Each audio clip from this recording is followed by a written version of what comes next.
Hi, my name's Peter Orpin. I'm a veterinary surgeon, also a director of My Healthy Herd. In the next 6 minutes I'm going to show you how My Healthy Herd can be used to perform a comprehensive risk assessment for dairy herds for Johne's disease. Johne's disease is an important economic disease within dairy cattle, and really the manifestation within the herd is very much related to the risks of entry and the risks of spread. How do we use the program? If we click on the blue title here after logging on, we can actually get to this progress page. If you come here for the first time, these will all be blue question marks, and this will only be populated as you answer the questions. But for brevity's sake, I've actually pre-populated the risk assessments. You start here, and we really analyse the risk of disease entry. And there are a series of 15 questions here that you answer, and they're fairly simple. I buy or introduce cattle, including hired bulls, onto the farm, never, occasionally, frequently. You put an answer in the area which you believe most accurately reflects what happens on the farm. After you've trundled through and done that, you submit and view the risks. And this is now sort of converting all those questions into a numerical score, which allows us to categorise the risks. And we can see here that the risks, the general risk of disease entry from cattle, are low, from people are moderate, and from objects they're low as well. This is graphically illustrated here, and each of those risks is actually scored. And the major risk that we've got left on this herd, it's a tidy farm, is really relating to visitors entering animal areas without actually wearing clean protective clothing. And that would be a relatively simple risk to manage. Okay, so we go back to the progress page.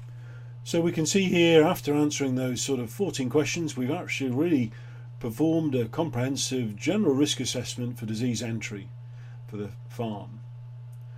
Now, every disease has its own set of risks, and the next thing we're going to do is to perform a risk assessment specifically relating to Johne's disease.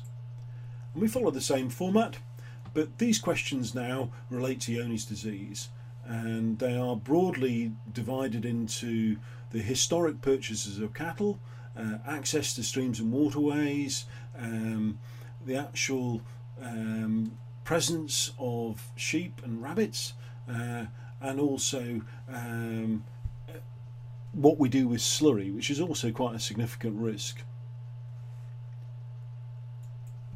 We then perform a submit, and this is now just sending those questions off to the central computer in Chippenham, and here we have it. We've completed the risk of disease entry for Johne's disease, and in this particular herd the risk of entry for Johne's disease is amber. And this is really related to these two risks here: the historic purchases of animals of unknown Johne's risk status in the last 10 years, and occasionally colostrum has been sourced from other herds. Now, does this matter? That's the key question. Well, it does matter really. Whether we actually bring disease into the herd is really important if there's risks for it to be spread or multiplied. And so we really need to assess now the potential for the disease to actually multiply within the herd. And this is the risk of disease spread questionnaire.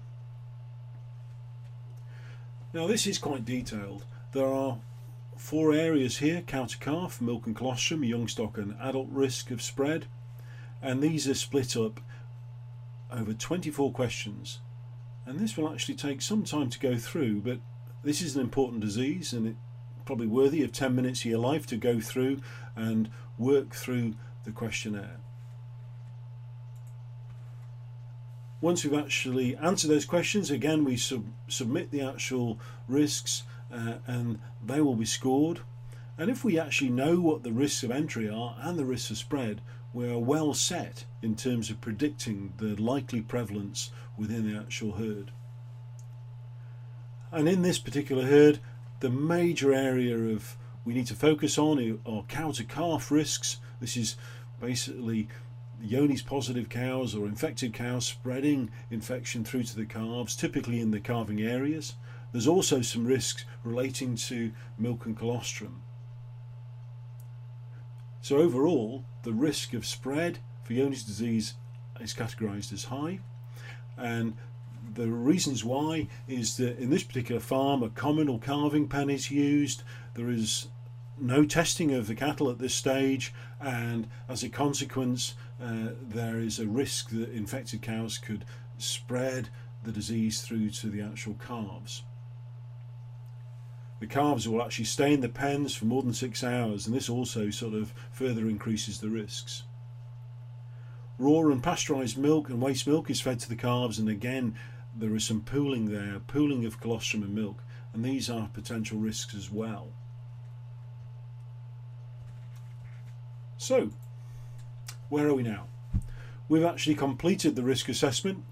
We've actually completed the risk of general biosecurity risk and disease entry here, the actual disease entry risk for Johne's and the spread. So this is an amber-red herd, and the actual predicted prevalence would be, potentially this would be a worry to me, and I think it would be important for us to proceed to the next stage of doing some strategic testing in this herd to see if the disease is present. And we'll cover the next steps and how we actually complete the actual prevalence prediction and the control plan and surveillance plan and biosecurity planning in the next video. So I'll see you in 5 minutes. Thank you.